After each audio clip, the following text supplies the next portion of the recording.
All right, we're going to call our special session to order at 8 a.m. on April 14, 2023. All trustees are here except Becky St. John. She just walked in, so all trustees are here. And we have no public comment. First item on the agenda is act on a recommendation of Chief Financial Officer.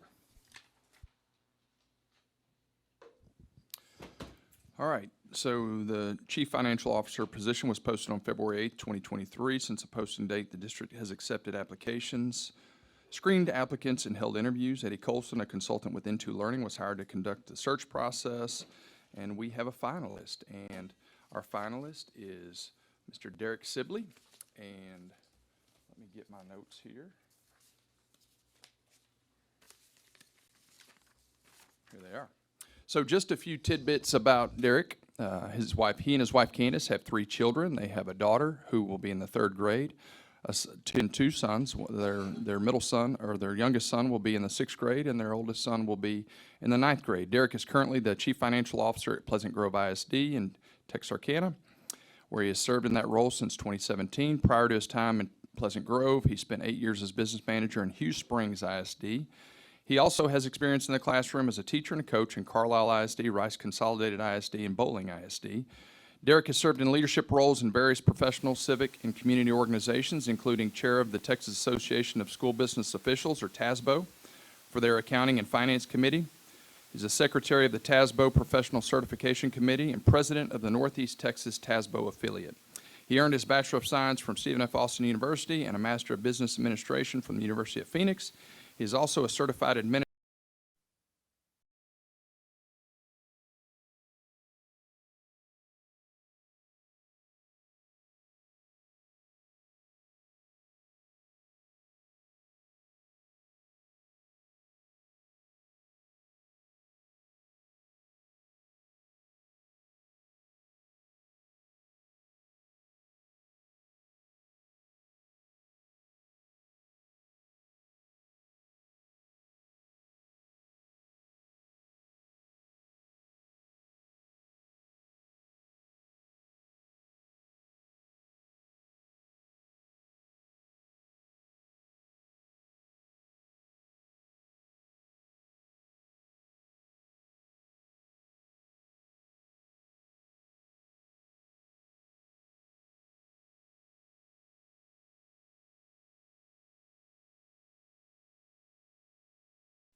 All right, we are now back into open session at 8:20. We just had our discussion in the back.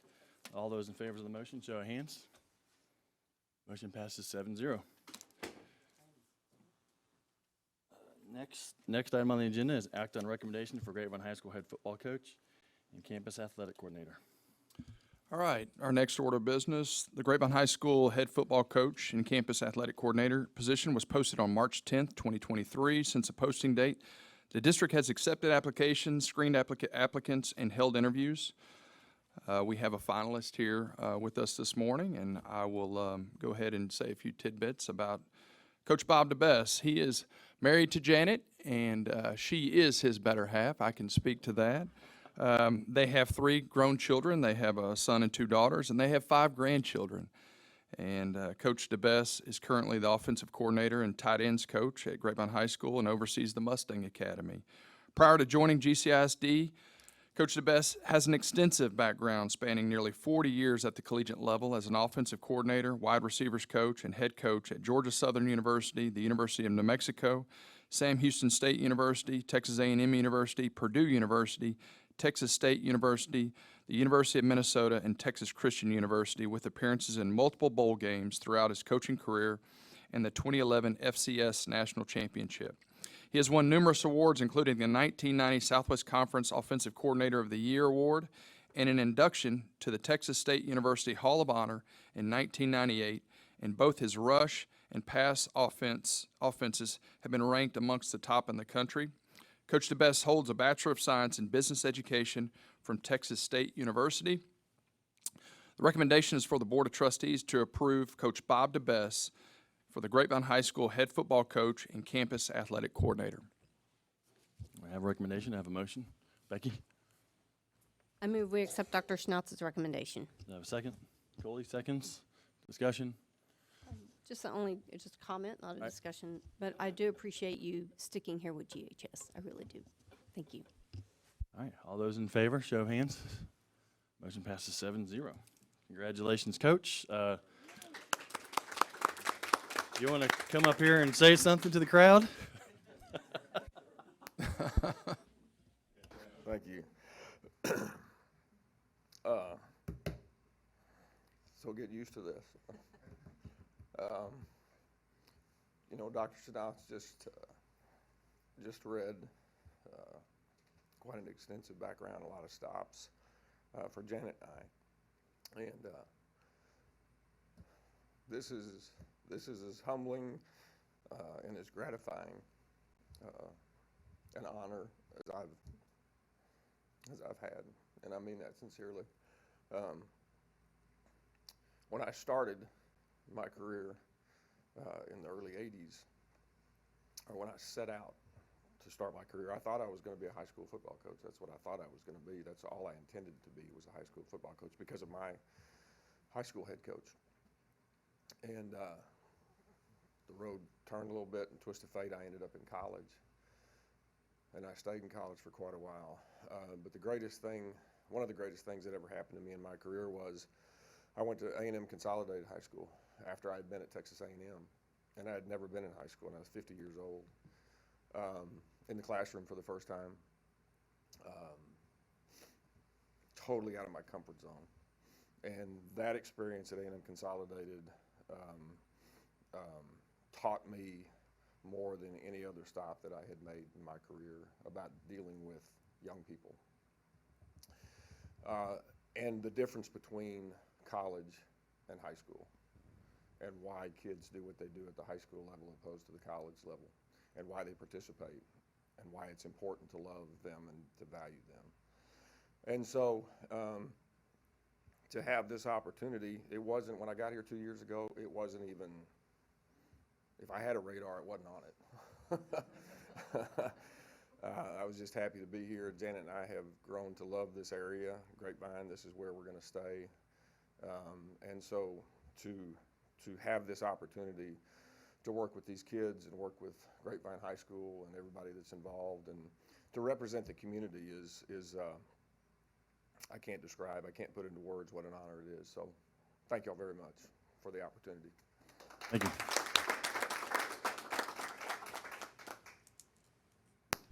All right, next item on the agenda is act on update to board policy DC local employment practices.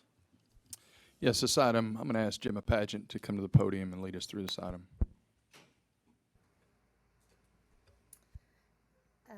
So as you know, we bring every month to you a list of recommended contractual hires on the consent agenda. And and you approve those. As we have a changing job market, and as we look at teacher hires at that teacher level, which would be teachers, nurses, librarians, curriculum coaches, learning liaisons, we are missing out on good talent. Last year, we lost about 10 employees or future employees who decided to go to a neighboring district because that neighboring district was able to offer them a contract immediately. Neighboring districts do allow their superintendent to hire at the teacher level. Some of them move on up to principals, but what we're asking for is that Dr. Schnauz have hiring authority from May 1st through the end of August, so that when we do have teacher talent that comes our way, we can quickly grab those and offer them a contract. We will have internal processes so that Brad has those recommendations. He signs off on those. And then every week we will update you in the board update. And also when we come to the board meetings on the consent agenda, you'll see those again listed in the consent agenda. So you'll be fully aware of Dr. Schnauz's hiring recommendations that we've given contracts to.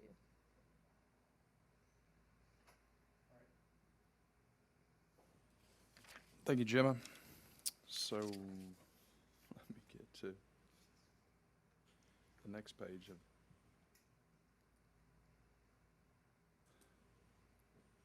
All right, so the recommendation is for the Board of Trustees to approve the update to Board Policy DC Local as presented. Have a recommendation, have a motion. Chloe? I move we accept Dr. Schnauz's recommendation. Kathy seconds. Discussion. Becky? Yeah, I polled around some other districts myself too, and it's kind of varying, and I definitely appreciate the position that we're in on this. And I think we actually, did we discuss this at one point? I thought so. We have. Yeah. I guess my one, and because I pulled the board meeting dates too, to kind of see what it looks like, you know, it overlaps two sets of dates. But I guess my concern for us as a board, and this is what I heard from other trustees as well, is being cognizant of the fact that we would be giving up some of the authority that we have as a board. And what I would actually prefer to see is that maybe we do this for this school year and then revisit this policy again next year, that we go ahead and allow it for this year, but not make a permanent change, because that is actually what the motion right now is. It's a permanent change. And so I may, correct? I mean, there's not an end date. Yes, when we on change the- board yeah. policy, it is permanent Yeah. until we go back and change that. Yeah, this is not just for this school year. I would like to note that, so I've been here 11 years, and every month we have a personnel report that we provide to you, a draft copy on Friday before the Monday board meetings. And so on the Monday board meetings, for 11 years, those have been consistently approved. And to my knowledge, I don't recall any questions of anyone over the weekend that we've told you we're going to recommend so that you could see those names. Hold on, I had another point. Our practices are going to stay the same. We are going to continue to do those thorough practices at the campus level and at the district level, so that these candidates are still fully vetted in exactly the same way. And that will happen at the campus level and at the HR level. So when we present those to Dr. Schnauz, it's gone through the same process as it would as when it comes to you on those monthly board meetings. So we can always go back in and change it back if it's not working out, correct? Yeah. So, okay. Yeah, but so I'll offer an amendment to the motion. I'd like to amend the motion so that this is for the school year only, that it's the dates for 2023. If I don't get a second, that's okay, but I really want this board to be cognizant of the fact that it is, it's the principle of the thing that we would be giving up something that is rightfully ours to be able to approve. Yeah. And so, I'll second that, especially given that we're going to have a new board in 2 months. I think that we should leave that decision up to them, so maybe just do it through the end of 2023 or the end of this school year and re-examine it for next May. but it would be So for basically just have it read 2023. May 1st, 2023 through August Yes, 31st, May 1st. 2023. Yeah, bingo. I mean, Yeah, just so we can. guess we have a second. So sure. anyone who's in favor of that amendment, show of hands. I'm fine with that. Doesn't bother me. Okay. So amendment passes, so the new recommendation, can you read the new recommendation for me, Dr. Schnauz? Because I actually had some of those same concerns, but it was like, well, we could always do it later if we need to, but this is fine with me too.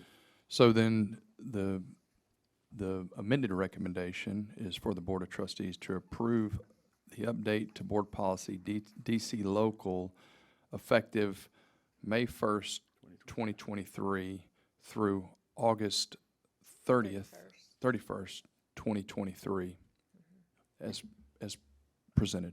Yep. All those in favor, show of hands. Motion passes 7-0. All right, thank you. Next item, do I have a motion to approve the consent agenda? Coley, We approve the consent agenda. do I have a second? All those in favor, Shannon second, sorry, all those in favor, motion passes 7-0. Coley, do I have a motion to adjourn? Well, Hold on real quick. Want to make a quick plug and announcement. Okay. So our Grapevine High School girls soccer team won an exciting semifinal match yesterday, 2-1 in overtime. They beat Smithson Valley. You know, it was a tight game. Smithson Valley scored in the first 30 seconds of the game, and so we trailed for the majority of the game. However, our girls were gutsy and just persevered, and we scored with, I believe, 12 minutes left in regular time to tie it up 1-1. It went into overtime, and we won overtime, obviously.